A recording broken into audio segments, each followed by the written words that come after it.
In a busy warehouse on the outskirts of town, Jonathan worked endless hours, barely making ends meet to support his sick mother. His 10-year job paid little, but it was all he had. That rainy Tuesday morning, hearing the cry of pain from the loading area, Jonathan faced a choice that would cost him everything.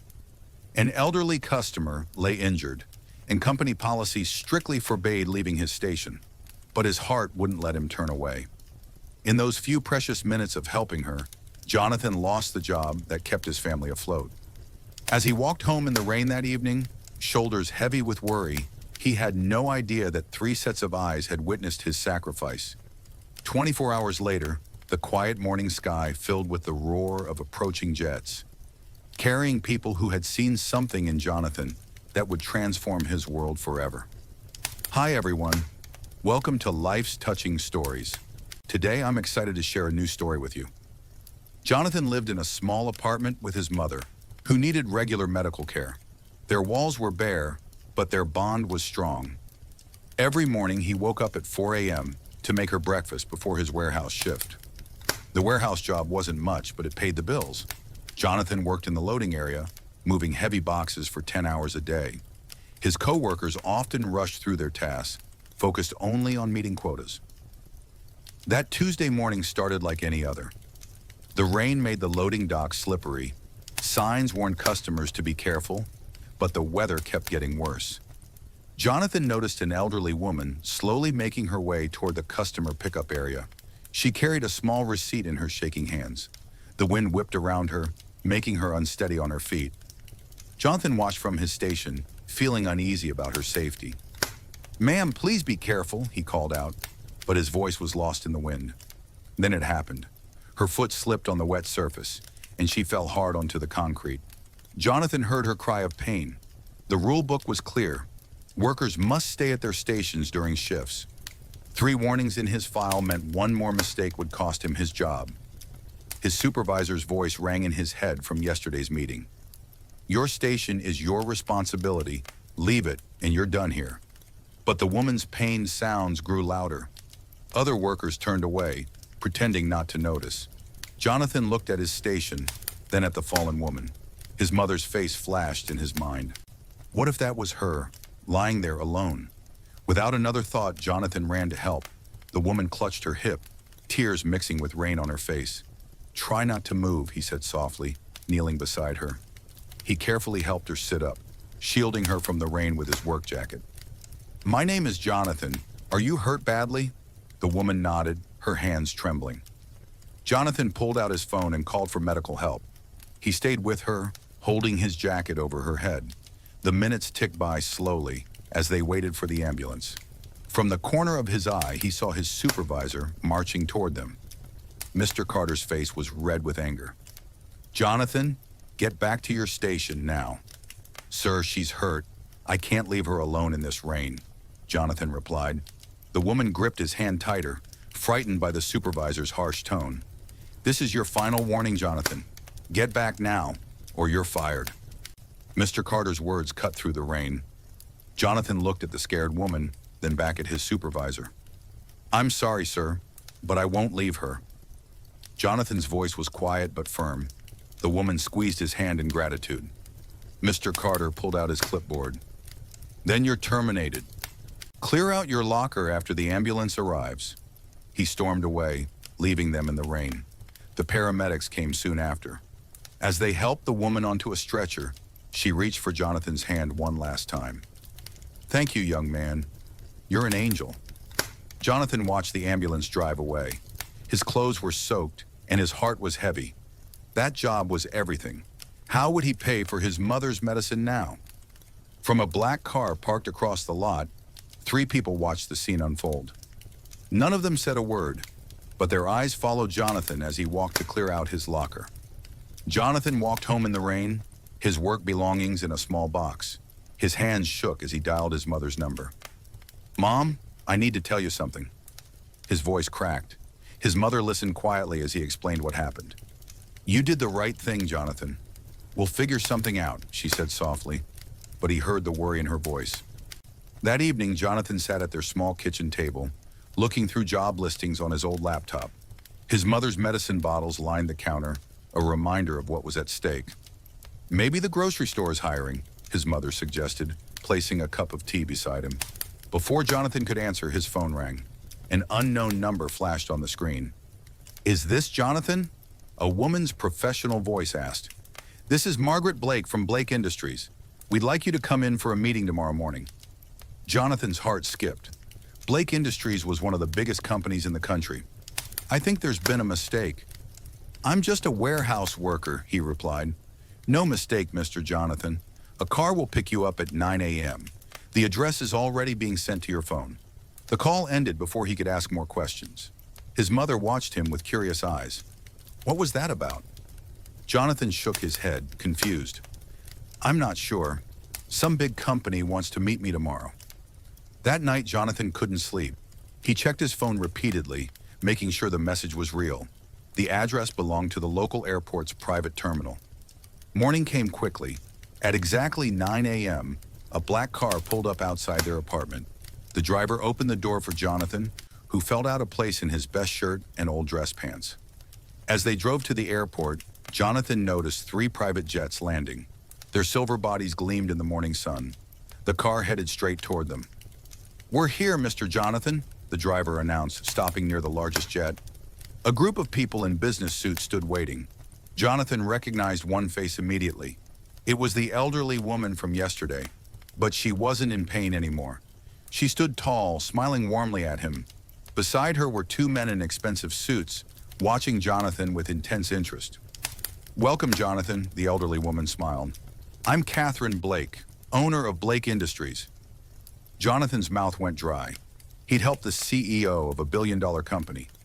"Please come aboard," she gestured toward the jet. Jonathan followed, his worn shoes clicking on the metal steps. The interior was more luxurious than anything he'd ever seen. Catherine sat across from him. "Yesterday you lost your job helping me. Not many people would make that choice." Her eyes were kind but serious. The 2 men joined them. "Meet my sons, Andrew and Henry. They watched everything unfold yesterday." Catherine touched Jonathan's hand. "We've been looking for someone like you." "Someone like me?" Jonathan's voice was barely a whisper. Andrew leaned forward. "Someone with true character, who does the right thing when nobody's watching." Henry opened a folder. "We checked your background, Jonathan. 10 years at that warehouse, taking care of your mother, never missing a day of work." He paused. "Until yesterday, we're expanding our company's community outreach division," Catherine explained. "We need someone who understands struggle, shows compassion, and leads by example." Jonathan's hands trembled slightly. "I don't have any experience with corporate work," Catherine smiled. "You have the most important qualification, a good heart." Andrew slid a contract across the table. "We want you to head our new division, full benefits, including complete medical coverage." He pointed to the salary figure. Jonathan stared at the number. It was more money than he'd make in 5 years at the warehouse. His eyes filled with tears. "My mother's medical bills." "We'll be taken care of," Catherine finished, "starting today. We also have a position for you at our main office. No more heavy lifting in the rain." "What's me?" Jonathan asked softly. Catherine's eyes met his. "Because yesterday, when everyone else looked away, you saw me as a person, not a problem. That's exactly who we need." Jonathan thought about his mother, about their struggles, about the chance to help others who were struggling too. His vision blurred with tears. The 3 Blake family members waited patiently as Jonathan wiped his eyes. Outside the jet's window, the morning sun broke through the clouds. Jonathan signed the contract with shaking hands. "When do I start?" Catherine smiled right now. "But first, let's go get your mother." The car ride home felt like a dream. Jonathan called his mom. "Can you be ready in 10 minutes? Some people want to meet you." His voice trembled with joy. When they pulled up, his mother stood waiting in her worn dress. Her eyes widened at the sight of the luxury car. Jonathan helped her in, squeezing her hand tight. "Mrs. Jonathan," Catherine greeted warmly. "Your son saved my life yesterday. Now let me show you how we plan to change yours." She handed over medical insurance cards. Jonathan's mother started crying when she saw them. "No more choosing between medicine and food," Jonathan whispered. She hugged him, tears soaking his shirt. The car took them to Blake Industries' main office, a modern building stretched toward the sky.